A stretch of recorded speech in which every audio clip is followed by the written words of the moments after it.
It's Thursday, the 13th of October. This is Politics Live.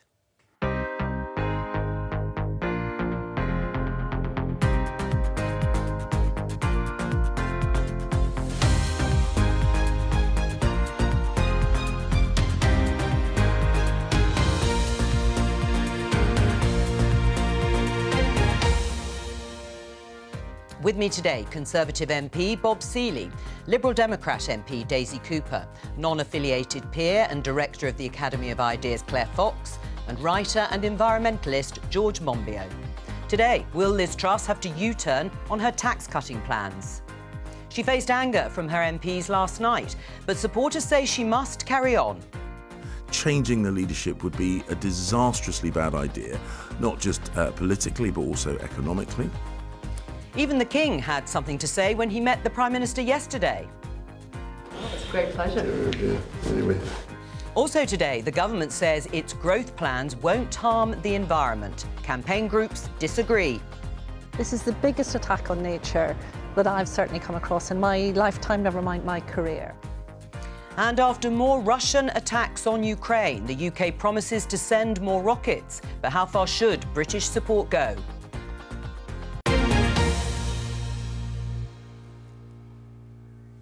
We'll talk about Liz Truss and the government in a few minutes' time. We're going to start with this on today's programme. The front page of the Daily Mail has the headline, "Could Camilla have to swap her crown?" According to the Mail, the palace could scrap plans to crown the new Queen Consort with the crown that was worn actually by the Queen Mother. It also contains the controversial Koh-i-Noor diamond. It's a 105-carat diamond. It was acquired for Queen Victoria, and it said it's originated from India. Other countries lay claim to it too. The historian William Dalrymple says the issue of the diamond is a massive diplomatic grenade. Bob, starting with you, should the Queen Consort wear the crown? Yes. Why? Because it's there, because it's history, because the Koh-i-Noor diamond is part of the crown. You may find it controversial, Joe. Some people may find it controversial. I don't. What about you, Daisy? Well, I worked in Commonwealth Affairs for 8 years, and it's very clear that the shadow of empire does cast, it's still very present and is a shadow over the modern Commonwealth and the monarchy. And I think it's right that the monarchy is very sensitive to that. But I think if we're talking about diplomatic relations, I think the much bigger threat are the comments from Suella Braverman, who's just set fire to our diplomatic relations with India. Secretary. Exactly, over the comments that she's made about Indian migrants who come to the UK and contribute to our economy. We're going to talk about that in a moment, but should she wear the crown, the Queen Consort?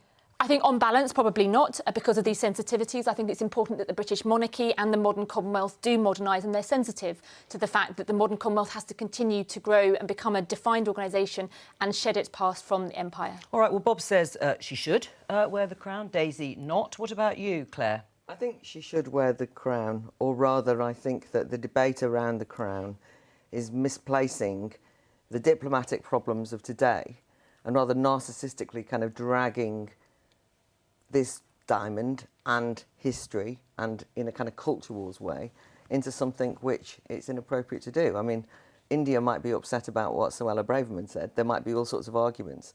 But I really can't stand the way that history gets treated as a political football in this way, and often based on our own contemporary sensitivities rather than anything historically.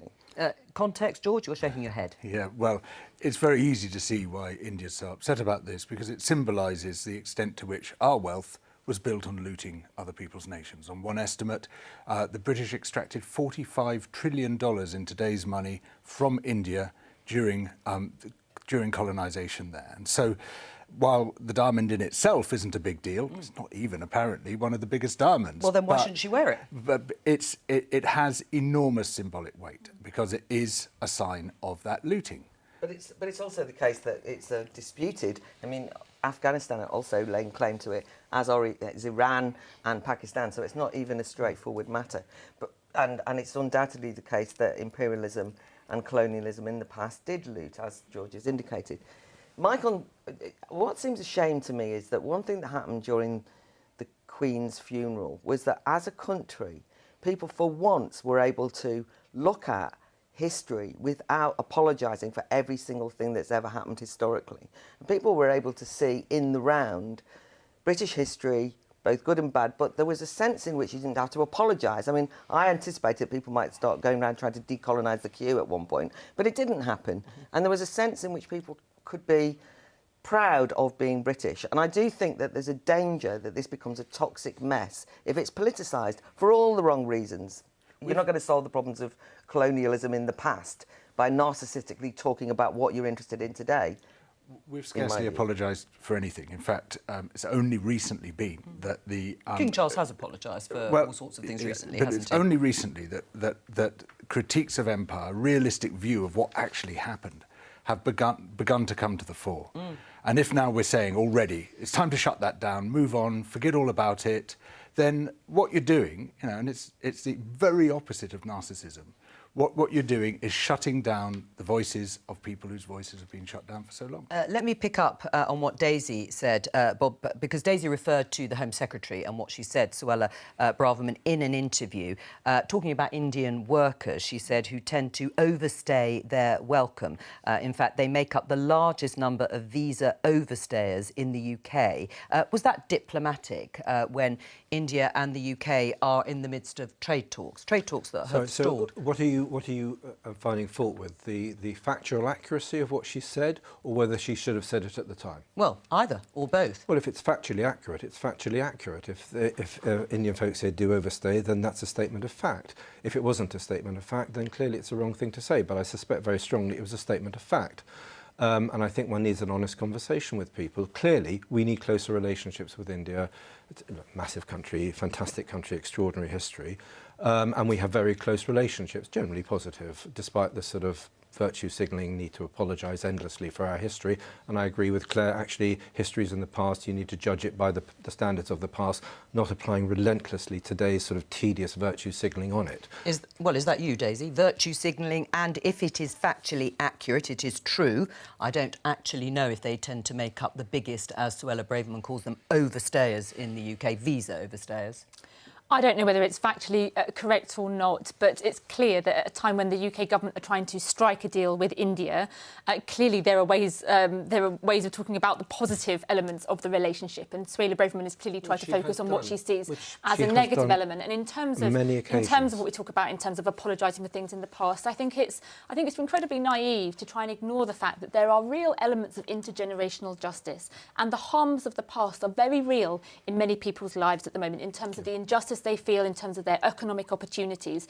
The Commonwealth is developing. The monarchy is modernising. The modern Commonwealth is modernising. We're going through a stage in this country, I think, where we are trying to reconcile ourselves with the past, and to ignore history, to recognise there are new parts of history, I think is incredibly naive and unhelpful. Final word and we'll move on. The people who seem to spend their lives apologising about the past are generally in this country. When I go to Africa or Asia, actually people are, you know, they're proud of the fact they got independence, but they also recognise the benefits and the negative sides of the British Empire, and they see it as something. Look, if the British Empire was as evil, if the British Empire was as evil as you people say, you two say. I'm not talking about apologies. We can be incredibly proud of many parts of our past. We can be incredibly proud to be British, but we can also recognise that whilst we're proud of many things we've achieved as a country, there are also some dark elements to our past as well. And there are two sides to the coin. Don't talk. And there are two sides of the coin to this. I worked in Commonwealth Affairs for 8 years, Bob. I have worked with people from across Commonwealth countries who see the positive bonds in the Commonwealth, whether it's a shared history, whether it's shared language, whether it's shared commitment to democracy and human rights. But you cannot say that that is the only bit of history that has come out of the Commonwealth. There is also another history as well. Hang on. Just to clarify, and I'll get Claire to comment, and then we must move on. Are you saying there shouldn't be an apology for any part of history? Look, I think you judge history. History has happened in the past, and we study it to learn to better our understanding of not only what happened in the past, but what we can say about our future and ourselves. And what I don't want is our age to be judged in 2 or 3 centuries' time by the values of that age, because they're going to be different. I think most people want to talk about the future, and the British government are undermining our chances to build trade deals. Briefly. I don't think that you can talk about the future if you constantly distance yourself from the past. I think that, Daisy, you're right. We have two sides to the history. At the moment, the only side that's ever emphasised At the moment, all that anyone ever talks about is the dark days of the past. And what that means is that you It actually might be that you are. a Lots crass, of people talk about the other side. crass, It's just not true. a crass caricatured view. But it is interesting, isn't it? Because it's interesting. It's interesting. Maybe in your circles they do.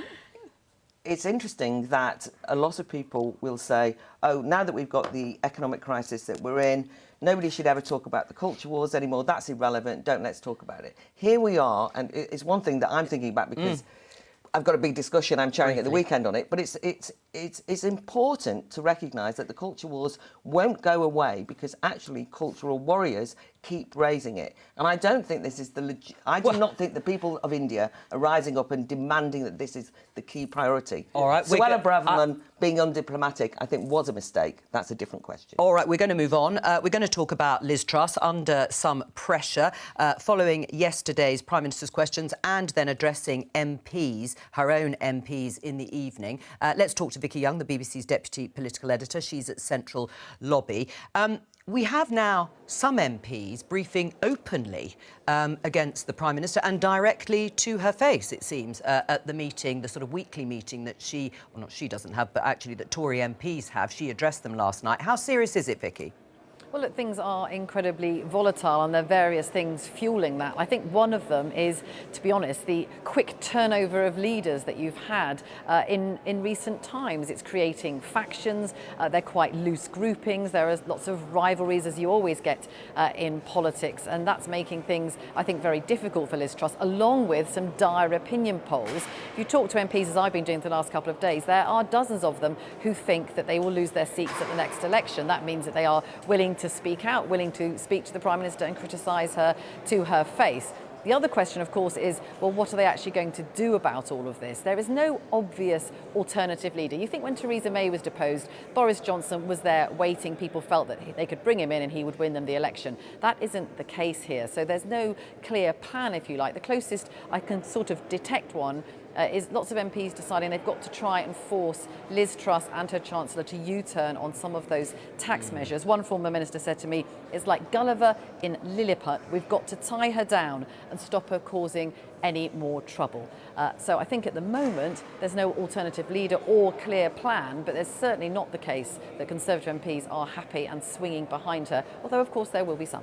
Right, I mean, soundings, you must have been talking to Conservative MPs. It's difficult to see exactly what happens now because the government says it's sticking very much to its tax-cutting plans, and there are calls from some Conservative MPs for her and Kwasi Kwarteng to reverse them. Any sign that might happen? Not at the moment, but I think, as we keep saying, not at the moment, and things could change quite quickly. So I think what some MPs are trying to do is be quite specific about things. We heard a couple of them yesterday saying, look, let's look at corporation tax, for example. You know, maybe they do need to get money from somewhere. That is one way of doing it, is to raise it slightly over the next couple of years, and then afterwards you can promise to bring taxes down.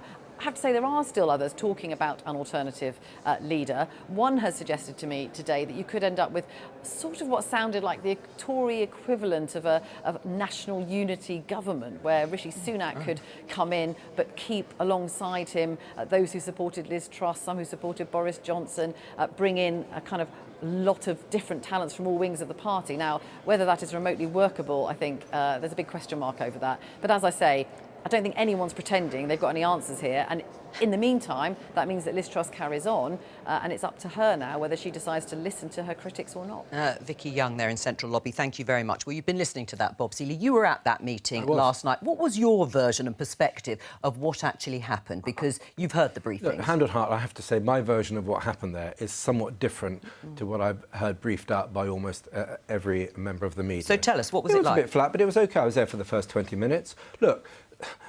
Did you hear Robert Halfon? Did you hear Robert Halfon? I did. I mean, he's a veteran Tory MP. He's been in Parliament an awfully long time. He represents Harlow. He accused Liz Truss of trashing workers' conservatism and everything the party has done over the last 10 years. I mean, that's not just a bit flat, is it? and the reports were she was quite shocked, as you would be. I mean, he's quite a quiet guy. You know, the thing that actually I liked yesterday is that we didn't have any patsy questions. People are airing their concerns, and they're right to do so. And Liz is listening, and what we're going to end up with is a way of moving forward. I would just say to my colleagues that destabilising stuff now is I think we just have to take a reality check. One of my favourite poems was Rudyard Kipling's If, you know, when you can keep your head when all around you are losing theirs. Great poem of Empire, actually, talking about that. And I just think our colleagues have got to keep their heads a little bit, and we've got to think about what's going to happen in the medium and long term. We do not have an election coming up imminently. We just need to get back to delivering on our agenda. And Jay, if I can just point out, those are three things. Firstly, looking after people this winter in the energy support package. Really important. Politicians keeping their promises, so reversing the rise in corporate and national insurance tax. And thirdly, going for growth, and even the IMF, which has not been a friend for this government, says 4% growth over 2 years, the second of which you've got countries like Germany going into recession. Right. And with great respect, I ask my colleagues, that is a Conservative agenda that we need to unite around. Do you think they are losing their heads? And you and others who support Liz Truss and Kwasi Kwarteng are the ones who are being sensible? I want to be a team player, and I think all of us need to remember we're team players. I did not support Liz at the beginning of the election campaign. I supported Penny, and I rolled in very strongly behind Penny. And Penny, you know, I wish Penny had made it through. She would have been a great Prime Minister. All right. But she didn't make it, and we now have an obligation to respect the results. Let me talk to the others. I mean, Daisy, listening to what Bob Seeley is saying, I mean, do you think this is the time for a change in leadership 4 or 5 weeks into a premiership of Liz Truss and after a summer campaign, when we look at the economic backdrop? I think the government needs to completely go back to the drawing board on the budget, and they need to fix this mess, and then we need to go to a general election. The fact is, a change of leader isn't going to make any difference now. You know, you think back to the time when many of us were calling on Boris Johnson to leave, and the Conservative Party said, well, it's the wrong time for him to go because there's nobody else that's as good to replace him. And it turns out they were right. There is nobody left in the Conservative Party who can do a good job, and therefore it's time that we go to the country, fix this mess first, then go to the country and elect a new government. All right, well, let's look at the ideas for fixing the mess, as Daisy calls it. But one of them is to U-turn and reverse the tax cuts that were announced in that mini-budget. £45 billion worth of tax cut, 43 now, because they dropped and U-turned on the 45p tax rate policy. Should there be a delay to the cut in the basic rate of income tax to 2024? Our borrowing ratios are very low compared to almost any other G7 country. But the cost of borrowing... Now, hang on, Bob, because I've given you a lot of time to set out, and we need to put some of the other things that have been set out. Then the answer is no. Right, so the answer is no. Should there be a staggered increase in corporation tax? I think the government needs to stick to its agenda and move on it. I'm not an economist sitting in the Treasury. But no, look, I trust Kwasi, I trust Liz. We need to stick to our agenda. We need to make sure our colleagues are on side. But I think it's really important that politicians keep their promises. And we promised not to raise corporation tax. We shouldn't be doing so. Right, but even if the cost of government borrowing is soaring, inflation is still running at just over 9.9%. The Bank of England has increased interest rates. Yes, there are global pressures too, but even Kwasi Kwarteng and Liz Truss have said they should have laid the ground better. James Cleverly has admitted that the market turmoil has come as a result, in part, of that mini-budget. So you still want to stick with the measures that have caused this turmoil. If you borrow to fund tax cuts and you can't say how they'll be paid for, then the markets have made a judgment. And Liz Truss said very clearly yesterday, we're not going to balance the books by cutting spending. So I ask you again, will you balance the books by reversing the tax cuts? I don't think we should. And I think Kwasi on the 31st of October will lay out the plans of how that is going to be achieved. But everybody in the Conservative Party supports looking after folks this winter, keeping our promises. You've said that. And developing growth and going for growth in the economy. George? Well, the important thing to remember here is that none of the major policies which this government has put forward has a public mandate. That's not true. It is entirely true. In fact, some of them majority, just let me finish, Bob, please, because you've had an awful long time to put forward a very familiar party line. And some of them directly contradict what was in the Conservative Party manifesto.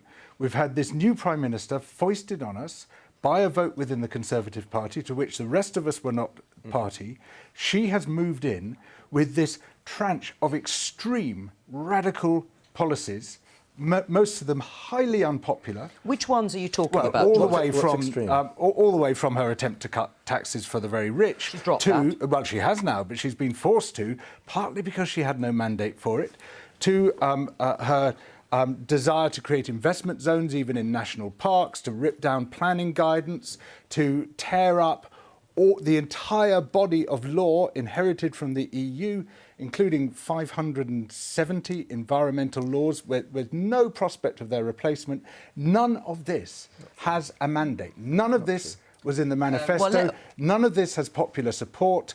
This cannot be called a democracy if we can allow a government to railroad through Parliament at the and moment, pass George, the public to be fair, a series of they're policies. not managing to get very much through. Bob, just briefly on that, I mean, that is the other problem, actually. They're not going to get it through because so many Tory MPs disagree with so many of this. We had an 80-seat majority for the government's agenda, of which this is very similar. Look, we have a majority for this agenda. It's not at all similar. This mini-budget has been a complete disaster for two reasons. One, there are huge promises that are unfunded tax cuts, and it takes money from those at the lowest end of the income spectrum and gives it to those at the top. This has to be fixed, and they need to go back to the drawing board. It's indefensible. Bob? Right, so do you support the income tax cut of 20 to 19 pence, yes or no?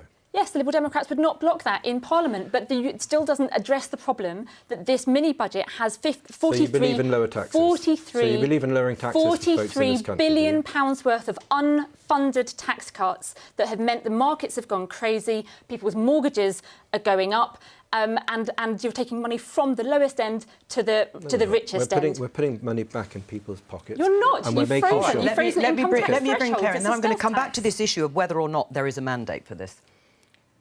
On the mandate, in terms of the things that George indicated, I think that some of it, I mean, certainly the domestication of EU laws, there is very much a mandate for that, let's be honest. But you've got a real point about one of the things that people feel is that politics is broken. And one reason they feel it is because actually, despite everything, Boris Johnson was the person who was voted for, and he was kind of internally deposed, and then something else happened. And so there is the feeling, whether we like it or not, that people feel as though what's happening in Westminster has got nothing to do with them. But on the deeper problem, which is on the economy at the moment, one of the things that I find frustrating is that tax cuts, and the tax cuts that were announced, are not going to actually lead to the growth that we keep hearing about. So this is a real problem for me, which is, I agree that we need economic growth. I do not think that it is only the way that this was announced and the tax cuts being announced that has led to an economic crisis.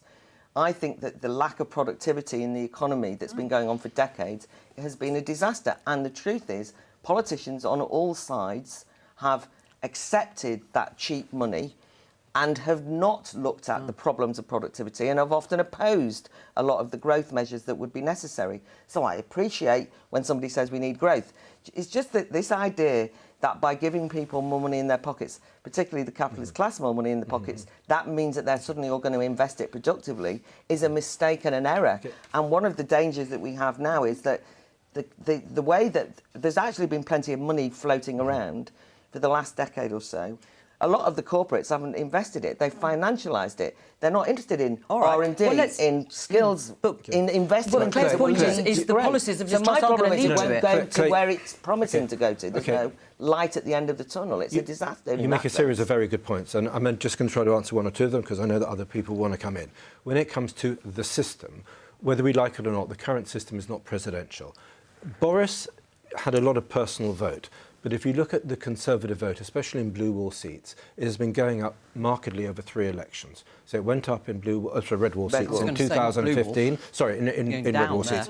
It went up in 2015. It went up in 2017. It went up in 2019. 19 was associated with Boris, but that trend was going anyway. It's associated with Brexit. Well, really. it was associated All right, with well, we're Boris's... not going to rehearse those. No, but I'm we're just not going to pointing rehearse out. these. So I'm So gonna this is pick a up- broader... I Claire, want- I think this is a broader trend. Fine, but I want to pick up on some of the things that George has been talking about, particularly the idea that Liz Truss does not have a mandate for some of the moves that she is making that you feel might destroy some of the environmental protections. And before I come back to you, we're going to just show you this headline, BBC News story, which says direct action not ruled out by conservation groups over environment policies. It might come up in a few minutes. Let's talk to Claire Marshall, who is at Durham Park, which is owned by the National Trust. Hello to you, Claire. Tell us, first of all, what issues do these groups, these conservation groups, have with the government? Well, they feel like nature is being attacked on all fronts. I was actually going to kind of do a bit of a creaky metaphor there, Joe, in that the clouds on the horizon, it's sunny at the moment. They're holding back on actually calling for any direct action at the moment, these main groups. So you've got the RSPB, the National Trust and the Wildlife Trust. I met 3 of these heads just the day before yesterday, and they are coming together. They're absolutely furious in a coalition which is unprecedented against what they see as the government's attack on nature. So what are they so annoyed about? First of all, you've got the reversal of the moratorium on fracking. A rural group's going to be listened to anymore. You've then got the review of ELMS. These are the subsidies for farming. They were designed by Michael Gove, and they were designed to put environment at the heart of payments for farmers for what they do. This is being reviewed. There's no clarity at the moment about what's going to come next. And I've spoken to a lawyer who's actually drawing up contracts at the moment based on this system that put environment at the heart of farming. That's now being reviewed. You've then got investment zones. A lot of people are really worried about these. Local councils have had about 2 weeks to come up with a plan for what they're going to include. And I looked at one of the application forms this morning with regards to the environment, and it says in an investment zone, the plan is the removal of burdensome EU requirements that do not necessarily protect the environment. And then the last thing is a bill on the statute books at the moment, which is looking at actually removing any EU-derived laws that don't want to be fitted into our own legislation. So that's going to happen at the end of next year. And I've got a DEFRA official privately saying, how are we going to look at 570 pieces of legislation that look after the environment in that time and decide which ones we want? So they are absolutely furious. Yes, and they're obviously united around the issues that you have just listed. Is it markedly different from what the government under Boris Johnson was doing? I mean, they're all talking about a complete U-turn, another U-turn that you've been talking about this morning. Becky Spate from the RSPB said that she's the only one of the 3 to have met the Environment Secretary. The other 2 haven't been asked to meet him yet. So you've got the head of the National Trust, Hilary McGrady, who said to me that wasn't normal. Normally, the whole sector, the key heads of it, are invited to meet the Environment Secretary. They haven't been asked in, apart from Becky Spate, who said that they just didn't have a meeting of minds. So she called it a completely different tone. As I said, Michael Gove was the one behind the redesigning of farming subsidies, which may feel a bit dry, but actually it really governs everything we see around us. It's how farmers and landowners are paid to look after the environment.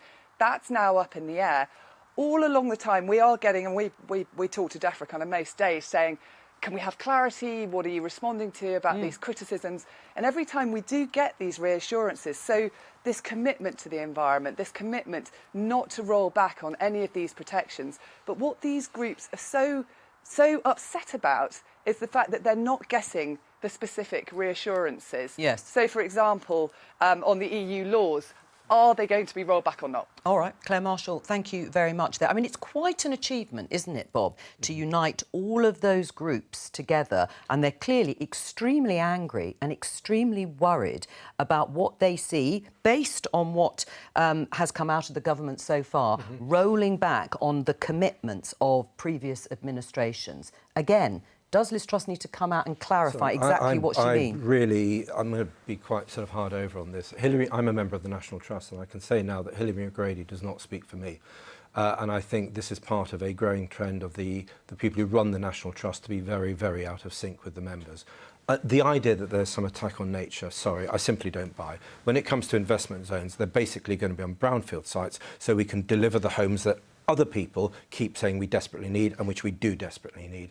When it comes to our natural record, our record on the environment, we've got one of the most ambitious environmental acts that's ever been through any parliament in the world, firstly. Secondly, we've committed to net zero, and we are a globally recognised leader in leading our way in green industry. And thirdly, the government has committed to 30% more nature protection over 30% of the landscape. All right, well, so they've got so nothing. actually, I think Hilary O'Grady needs to stop playing politics and start representing National Trust members, and I encourage National Trust members to go to the Restore Trust website so we can actually get decent leadership in the National Trust. So you've just completely destroyed the argument you were making earlier, which is that we have a mandate for everything we're doing, because all of the policies What you do you know- listed, what do you think we're gonna do? all of Hang the on. policies What we're you gonna do? listed were put forward by the previous caretaker of the government, Boris Johnson's administration. They are being rescinded and rolled back No, they're by not. Liz Truss. And No, they're this is nonsense. removing 570 environmental It's a laws scare with tactics. absolutely Scare no tactics. timetable for replacing them, and indeed very clear indications that many won't be replaced. Scare tactics, absolute Pulling down the new framework for farm subsidies, which was going to turn it away from just being payments for owning land to being payments for protecting the natural world and restoring the natural world, all that being ripping down the planning system, using these investment zones as a wedge to just rip open environmental protection I'm sorry. and the regulation of the rural environment. Drivel. What we're seeing here, This is what we're seeing here, and utter what we're seeing extremist here rubbish. is a straightforward demolition of the government's previous environmental commitments, and the point stands. Right. There is Well, no mandate But for this. One of the things in discussing what we were going to talk about on this programme was that this bit would be a bit philosophical, and I think that the article that you wrote, that we read for this, George, in the Guardian, made it very clear, and I think it is true that there is an ideological difference here that you and I have been on the opposite sides of for a long time, which is that a lot of groups historically associated with the environment have actually thought that economic growth and GDP were a problem. And I have always argued that this would lead to eco-austerity and the privileging of nature over human well-being, not just well-being, standard of living, the gains of modernity. And we've argued about this many a time. And I do think that in that sense, I would be on the side of GDP growing. I mean, goodness knows, people are suffering economically now. The idea that you do it with a green twint. At the expense of nature and conservation. No, but what I'm talking about is that I do think that it is important from a point of view of priorities, philosophically, that actually if we're going to have economic growth that we are all telling, lots of us are saying is a good idea, there will be things that will disturb nature. You see, I disagree with Bob completely, because since I've been in the House of Lords a couple of years, I mean, it's like being a member of George Monbiot's fan club, because the government has been so environmentally sensitive. They're the ones who actually talked about things which I'd argued against, by the way. We've got to have a moratorium on fracking. We can't have development because we don't want to disrupt nature. What about the bats? I'm being glib, but you know what I mean. And I actually think that if you're going to have these supply side reforms that you're talking about, there will be damage done to the nature that they're talking about, and that's what we should let do. Mm. me bring Daisy. I'll come back to you, George. So first of all, on investment zones, the reality is the government hasn't really published very much information at all. So we're having to discuss it in a complete vacuum. But there are genuine concerns from what we have heard that the government may be looking to sort of rip up some protections for the environment. And the situation we have is that local councils that are incredibly cash-strapped are being given a tiny 2-week window to say whether or not they want to give an expression of interest to try and get some cash from the government. And there are real fears that the government might do a kind of take it or leave it kind of offer to get money into local councils, as opposed to trusting local communities and giving them the resources and the powers to determine how they want to grow themselves. On that question about growth and nature, the fact is that GDP can be good for the environment and GDP can be bad for the environment. GDP is just a metric, it's just a number. And the problem is that you can have green growth. If we create jobs for people to insulate our homes, to put solar panels on our roofs, That's the only to growth protect you our accept, rivers. is it? Green growth? No, it's not the only. The reason I'm asking is because everything seems constrained by green. So I've been arguing for a long time, well before the war in Ukraine or recent events, that cheap, reliable sources of energy were being compromised by the net zero target. Well, right I now, actually think cheap, reliable sources of energy are renewable energies. They are cheaper and we more put available than oil all and of the gas. subsidies, all of the money has gone into renewables. What we've done is And we've they are now limited cheaper, aren't they? slightly cheaper, but they're not reliable, and we need to have And that's much true, wider. consistency. I mean, God, we've got an all right, energy well, crisis created partially by environmentalism as an ideology. Oh, don't be ridiculous. well, George. Absolutely not. It's because we haven't This taken it is seriously just enough. Pure conspiracy fiction. So, even the You don't person, want to deal with even the conspiracy. It's not a person conspiracy who formalised the notion of GDP, Simon Kuznets, warned that it should not be used as an index of well-being. And what we've seen in rich countries like the UK is that the link between GDP and generalised prosperity broke many years ago. We've seen income stagnation for the poor and the middle, and we've seen the gains for the very rich getting bigger and bigger and bigger as they've taken an ever greater slice of Liz Truss's fabled pie. And yet we're still fetishising this number, GDP. It's become like a Maoist production target, that we must maximise GDP regardless of its utility and regardless of any sense that we might extract from it of improving our well-being and general prosperity. Except, George, I mean, Claire is right. It hasn't exactly been growing over the last 12 years, so I'm not sure that actually stands in recent history. But, Bob, let's take investment zones. It's true that we don't know exactly what's going to happen, but generous tax reliefs, deregulation, planning liberalisation. Southampton City Council is named as one of 38 areas in discussions with the government to come on. Would you support that? Yeah, for sure. Can I ask, I think Claire actually makes some really sensible points, and I'd like to talk about some broader sensible points rather than... But is GDP being used as... Let me answer over that. everything else? George I know I've read George's writing over many years, and he doesn't think that economic growth is a good thing. You can fetishise economic growth. You can have, if people are unhappy, why have economic growth? But actually the reality about economic growth is that it enables a bigger share of the pie. So we can pay for, just make the point, we can pay for better public services. People can have more of their own cash. I'll give you an example of how we can get it right, because we do need to green the economy, we do need to go for net zero, but we can't do it impoverishing people's lives. On the Isle of Wight, Jacob Rees-Mogg is down there as we speak, Vestas. Vestas produces a large percentage of the blades in the offshore wind turbines. They employ about 400 people on the island.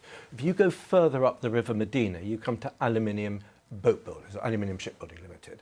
Great company, which is now making boats, vessels, to service the offshore wind farms using battery power. Yeah, both of them are creating dozens of jobs. Now, that is, I think we need economic growth anyway, but Claire, we do need to be increasingly mindful of the fact that we have to do it by being better for the environment. That's what I'm trying to do. My only intervention on this point was to say, I just do not think that the framework through which you have industrial growth in the way that you're talking about should be hemmed in by environmentalism, because actually you're mentioning two industries. There should be hundreds and hundreds, not necessarily green.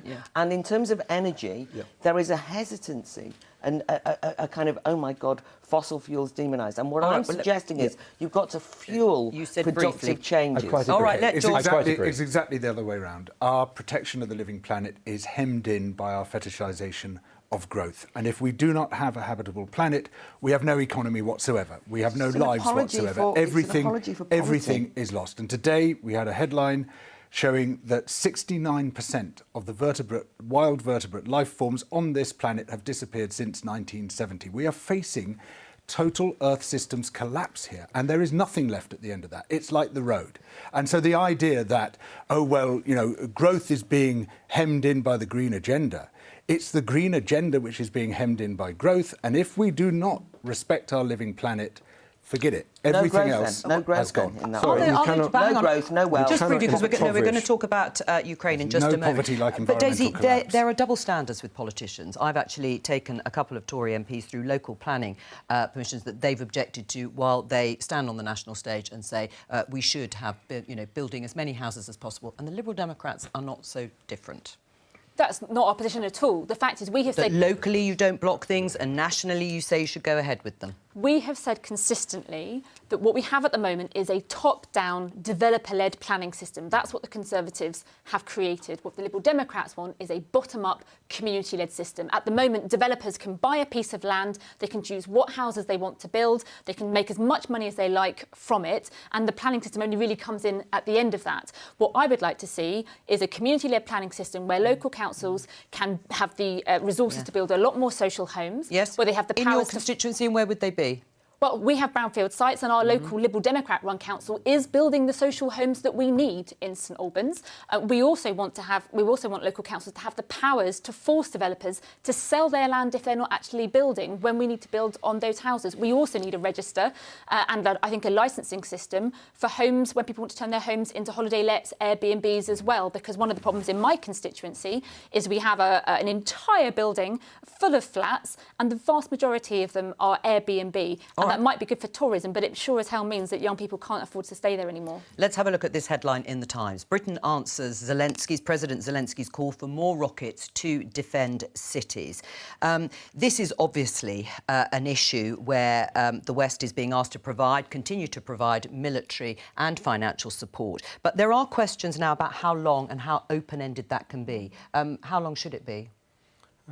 Sad to say, as long as it takes, and this war may last another 6 months, may last another 2 years. Right, and you think you can bring the public along all the way through this at this level of support? I think we're going to have to try. I think that's a really important point, Joe, because what is quite clear, that we entered a new phase of the war about a month ago. I was out in Ukraine about 3 weeks ago, and it's quite clear that there was a new phase of the war. The Russians can no longer win. The Ukrainians are likely to win in time. However, there is an umbilical cord that links the Ukraine to the West, because the Ukrainians are economically dependent and militarily dependent on Western supplies. So that is what Putin is now trying to target, the political will in Kiev, in Ukraine, and political will in the West. George? Well, I'm reflexively anti-war, but what I see here is an act of imperial aggression, the supreme international crime, as the Nuremberg tribunal called it, by Russia invading Ukraine, and the rest of the world has a moral duty to try to help them to stop that invasion and to defend themselves. And I would love to see that happen through negotiated settlement, but the only negotiation that Russia is offering is Ukraine's surrender. So in the meantime, offering air defence to prevent particularly cities from being attacked by Russia's missiles, I believe is appropriate. I don't like the arms trade, I don't like the war, but here is a country which has having its sovereignty stripped away by the invasion of a greater power. And the UK and the West should stick with it and the public support it. I think so, unfortunately. Okay. I don't see any choice. Claire, on the programme back in March, you said the West bore some of the blame for the way it had dealt with Putin and suggested that perhaps NATO should have been disbanded after the end of the Cold War and replaced with something else. But how would that have dealt with a dictator and aggressor like him? First of all, I was saying that I think that having nuance on looking at how we got here was an important point. I also had made it very clear that I was completely 100% behind Ukraine. I actually think that understanding history is important, and understanding mistakes that were made in the past was important. Well, Bob's nodding, having said that history is in the past and we shouldn't have anything to do with it today. History, you look at history to learn from it, not using not to apologise for it. Not using history to make cheap points, as it goes. But anyway, my point on this is that Russia, we're going to agree on this question of Ukraine. My concern is this: I have noticed a growing war weariness, and a lot of people are saying, I disagree, and especially in an economic thing, what's it got to do with us? I think that the government have made a terrible error. I think all politicians, I think we've all got responsibility for this, which is to assert that it's right to support Ukraine, but not to explain why. And I think in this country of all places, we should be able to say sovereignty and self-determination and convince people those principles that the Ukrainian people are bravely fighting for. We have to win a battle of ideas on it. We've only got a minute left on the programme. I want to show you this tweet. Let's go back to the beginning, as they say. Nicholas Watt, political editor at Newsnight, a former cabinet minister, tells me, brace for the mother of all U-turns on the mini-budget today. A friendly person in the know is advising us to steer clear of the media today to avoid the explosion. We wouldn't want to look silly by tomorrow. # wait and see. Bob? Bob. No words? Speechless? We have got to swim together, otherwise we'll sink separately. So actually, what we need to do is stick together. Right, and if they raise corporation next year, which is what we're hearing, will you support it? Look, I'm going to support the government, but we should stick to our guns. Oh. We need to stick together, and we need to support the government. All right, that's all we've got time for. Thank you to all of my guests. I'll be back tomorrow with Politics UK at 12:15 here on BBC Two and the iPlayer. Bye bye.